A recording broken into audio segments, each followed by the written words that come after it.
What's up everybody, Kevin here, and we are back with another episode of 1 minute C# tutorial. In this video we are going to write compare keyword. Now let's start.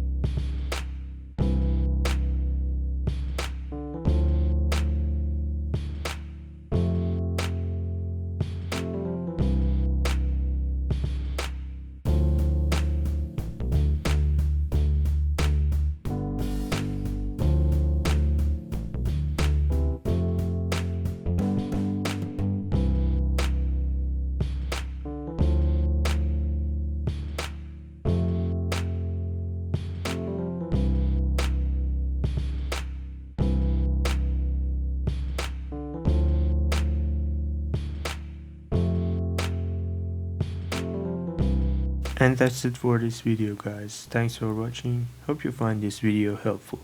If you did, please leave a like and subscribe for more. Hope you have an awesome day and peace out.